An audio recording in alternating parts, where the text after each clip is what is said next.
오늘 우리에게 주시는 하나님 말씀, 신약성경 요한복음 6장 35절 한 절 말씀입니다. 신약성경 요한복음 6장 35절 한 절 말씀입니다. 제가 가진 성경책 신약성경 153면에 기록되어 있습니다. 요한복음 6장 35절 한 절 말씀, 주신 하나님 말씀 제가 봉독해 올리겠습니다. 예수께서 이르시되 나는 생명의 떡이니 내게 오는 자는 결코 줄이지 아니할 터이요 나를 믿는 자는 영원히 목마르지 아니하리라. 아멘. 불교와 기독교는 모든 면에서 완전히 다른 종교입니다. 믿고 따르는 이 구원자가 다른 것은 물론 경전도 그리고 구원에 이르는 방법도 너무나 큰 차이를 가지고 있습니다. 하지만 완전히 달라 보이는 이 두 종교가 똑같은 부분이 존재합니다. 여러분, 그것이 무엇인지 아십니까? 그것은 새로운 삶을 결단하는 소명의 순간 보이는 태도가 불교도 기독교도 똑같다는 겁니다. 우리가 잘 아는 대로 불교도는 소명을 받는 그 순간 뭘 하느냐? 출가, 즉 집을 떠납니다. 그런데 놀랍게도 하나님의 자녀인 우리 역시도 소명의 순간 뭘 하느냐? 출가, 즉 집을 떠난다는 겁니다. 부처라고 불리는 시달타 왕자는 소명을 받은 후에 왕자로서 가지고 있던 모든 지위와 가족을 버리고 심지어 속세와 맺었던 인연까지 끊으면서 집을 떠났습니다. 출가한 겁니다. 그런데 흥미로운 것은 창세기 12장 1절에 보면은 하나님께 소명받은 이 아브라함도 소명을 받은 그 순간 본토, 친척, 아비 집을 떠나서 소위 출가했다는 겁니다. 이렇게 소명과 함께 이루어지는 출가는 신약 성경에도 그대로 이어져서 베드로를 포함한 예수님의 제자들 역시도 소명받은 이후에 뭘 했느냐? 집을 떠나는 출가를 선택했습니다.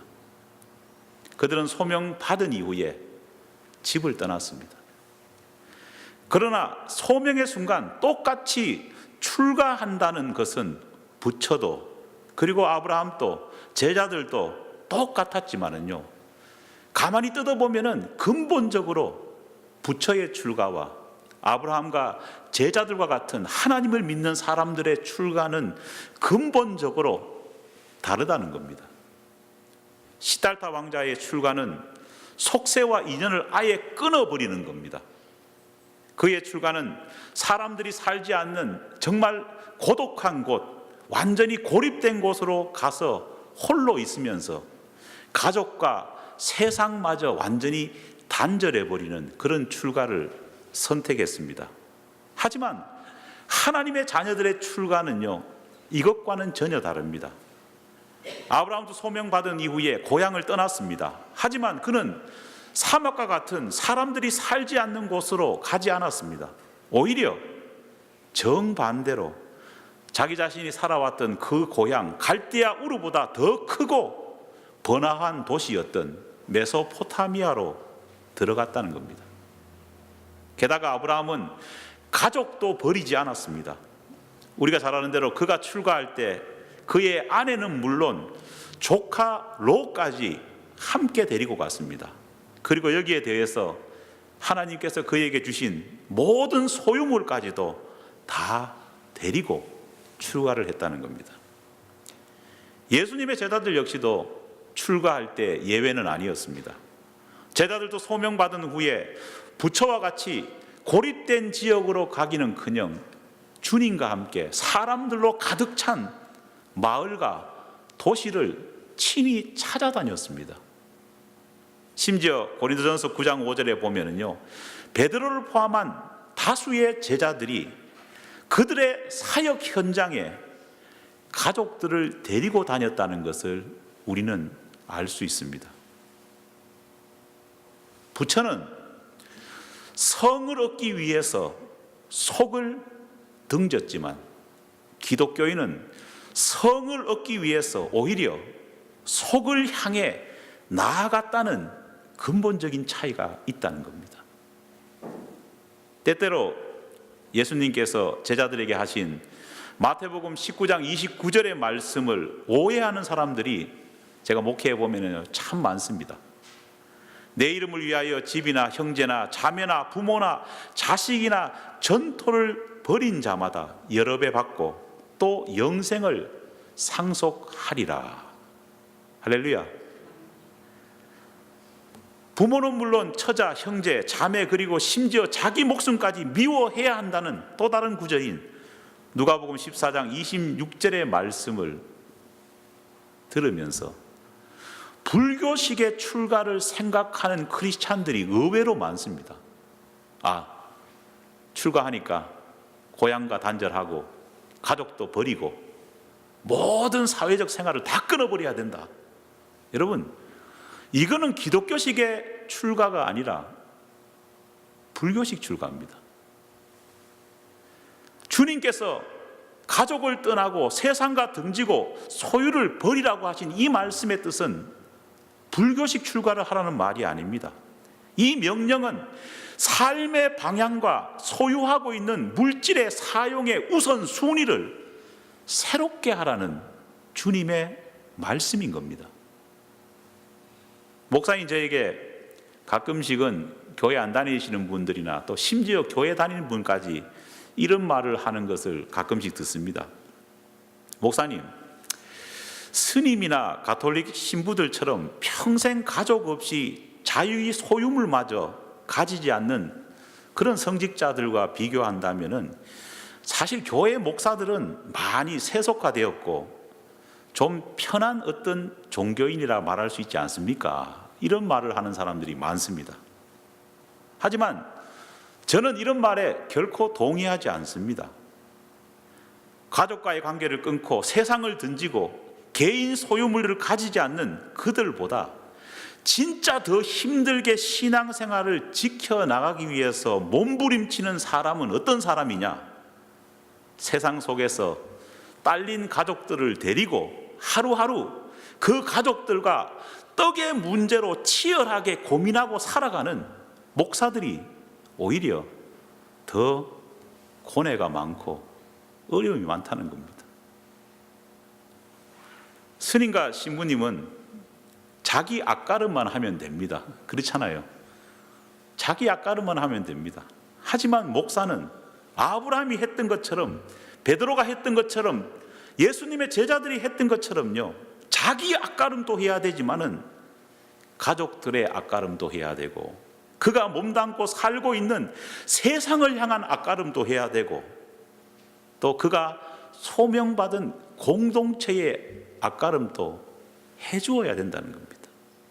그렇기 때문에 소명받은 아브라함에게는 소명을 받기 전보다 더 많은 환난이 있었고, 제자들 역시도 소명받기 전에 갈릴리 호수에서 물고기 잡고 생활할 때보다 제자로서 소명받은 이후에 더 많은 어려움들이, 고난이 그에게 닥쳤다는 겁니다. 하나님께서 달아보시는 아브라함의 믿음은요, 단순히 개인의 신앙만 달아보셨던 것이 아닙니다. 여러분, 우리가 알고 있지 않습니까?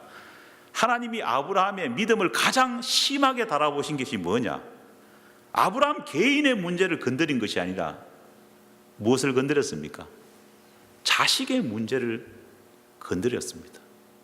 때로는 기근으로 인해서 가족 전체가 굶어 죽게 되는 상황으로 몰아 넣으셨습니다.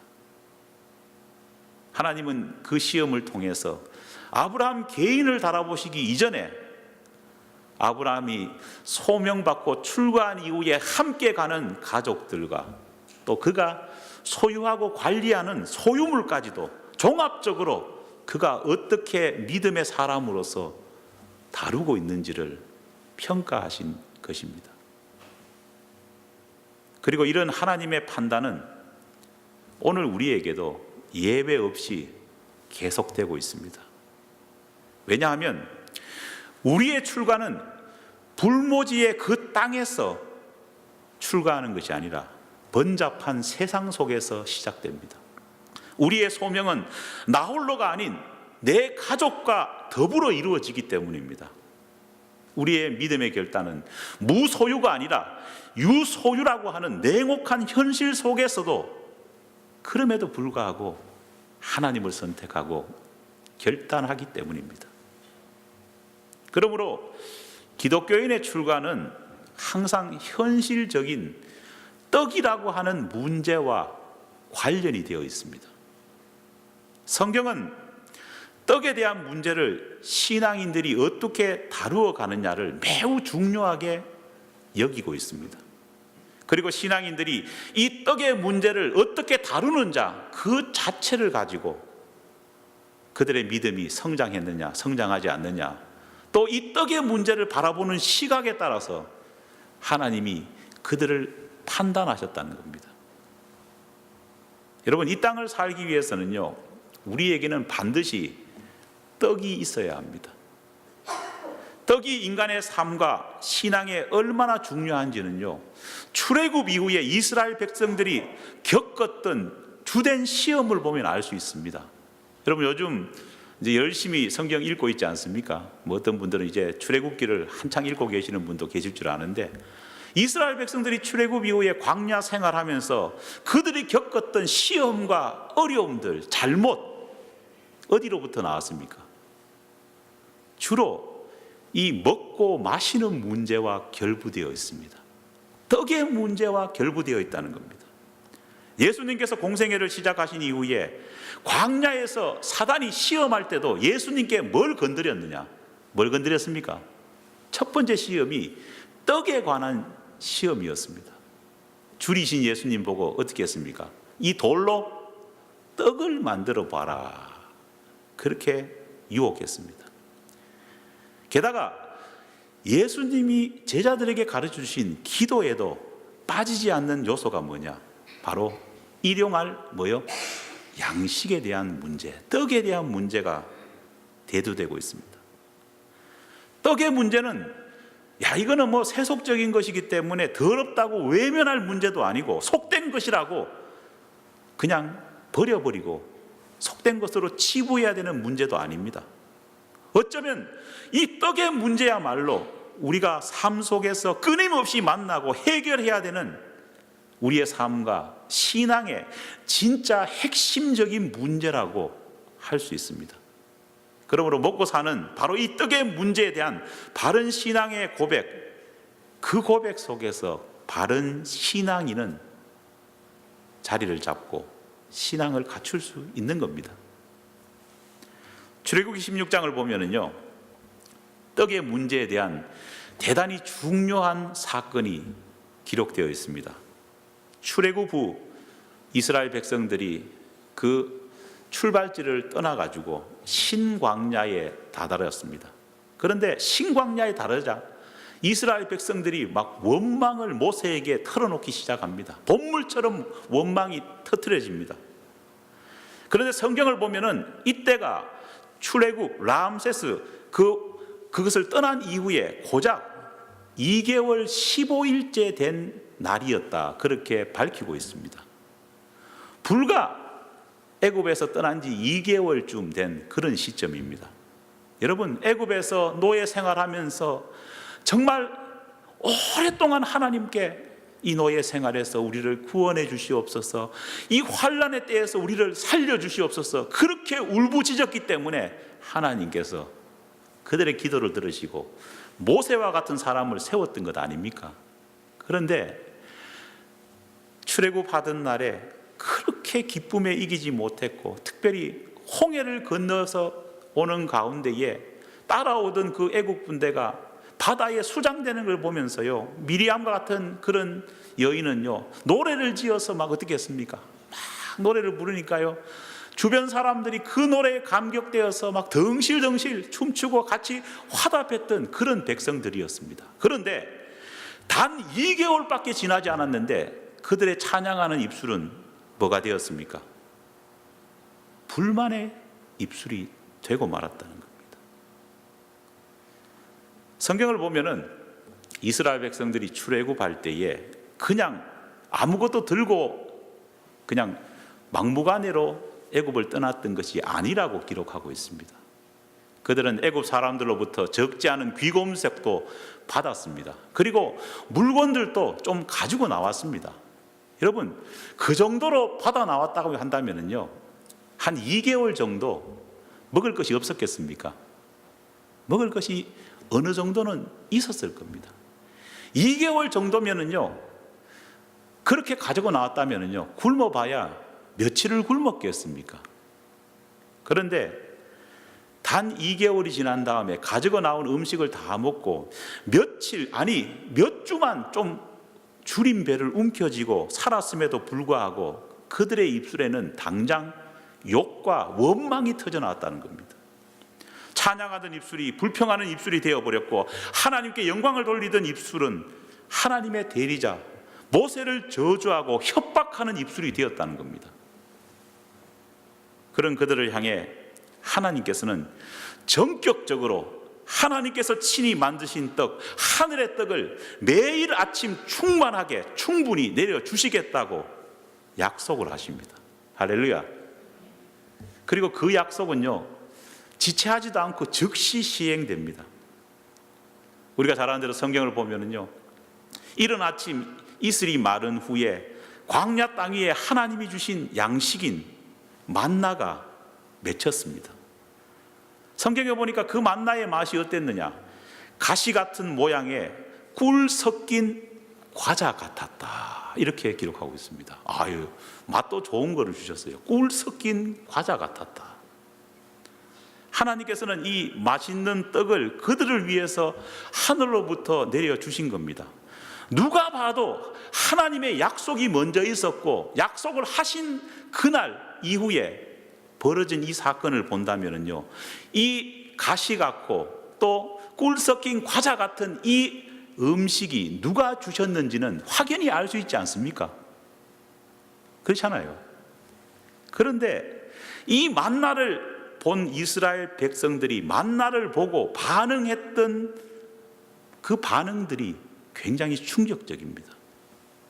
그들은 이 아침에 땅에 돋쳐 있는 이 만나를 보면서 뭐라고 말을 했느냐? 히브리 성경에는 이렇게 말하고 있습니다. 만후라고 그렇게 고백했다. 만후라고 하는 이 히브리 말을요, 영어로 바꾸어 보면은 What is this? 다시 말해, 이게 뭐야? 이게 뭐야? 여러분, 뭐긴 뭐겠습니까? 하나님께서 주신 약속의 결정체이고 하나님이 주신 생명의 떡 아닙니까? 불과 얼마 전에 하나님이 약속으로 주셨고 지금 실행했는데, 그 실행이 이루어지니까 첫 마디가 뭐냐? 만후, 이게 뭐야?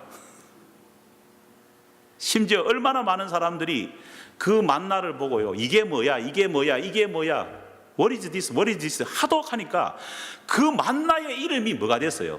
이게 뭐야가 되었습니다. 히브리어로 만후, 만나로 우리말로 번역된 이 만나는요, 이게 뭐야입니다. 아침마다 자녀들이, 엄마 아빠들이 하나님이 주신 양식 따러 가는데, 엄마 어디가? 이게 뭐야 따라가. 보면서도 이게 뭐야, 이게 뭐야. 그리고 이게 뭐야라는 말이요, What is this라고 하는 그런 의문문도 될 수 있지만은요, 이거 잘못 사용하면 뭐가 됩니까? 욕도 될 수 있습니다. 정말 궁금하면 이게 뭐야? 이렇게 되지만은요, 불평불만에 가득 차 있으면 뭡니까? 이게 뭐야? 아침마다 하나님이 내려주시는 양식인 떡인 만나를 보고 그것을 거두어서 손에 쥐고, 그것을 먹으면서 배불렀고, 그것을 먹으면서 건강을 유지했고, 그것을 먹으면서 생명을 유지했음에도 불구하고 그들은 날마다 하나님께 감사하기보다는 이게 뭐야, 이게 뭐야 하면서 불평과 불신만을 털어놓았던 그런 사람들이 누구였느냐? 이스라엘 백성들이었습니다. 당연히 신앙 있는 사람들은 만후, 우리나라 말로 만나, 이게 뭐야? 이 의문문을요, 이게 뭐야라고 하는 불신의 말로 이 만나를 불러서는 안 된다는 것을 알 겁니다. 뭐라고 불러야 될까요? 히브리 말로 이게 뭐야? 만후가 아니라 야훼 쉘 바라크, 야훼 쉘 바라크. 이 말이 뭐냐? 하나님의 축복이라고 그 하나님이 주신 생명의 양식을 불러야 마땅합니다. 그렇지 않습니까? 이게 뭐야가 아니라 하나님이 주신 축복입니다. 하나님이 주신 축복입니다. 이렇게 불러야 됩니다. 그런데 무려 40년 동안 매일 아침 내리는 그 하나님의 생명의 떡을 보면서 뭐라고 말했느냐? 이게 뭐야? 이게 뭐야? 이게 뭐야? 하면서 불평을 늘어놨습니다. 재밌는 것은 여호수아서 5장 12절을 보면은요, 이스라엘 백성들이 가나안 땅에 입성을 합니다. 그런데 우리 하나님께서는 참 마음도 좋으세요. 가나안 입성하자마자 알짤없이 저 같으면은 화가 나가지고 이게 뭐야 맨날 계산하니까 음식을 딱 끊어버리면 되는데 가나안 땅에 들어가서도 가나안 땅 소산을 이제는 잘 찾아 먹을 때까지 충분하게 기간을 두고 그래도 만나를 계속해서 공급해 주셨다는 겁니다.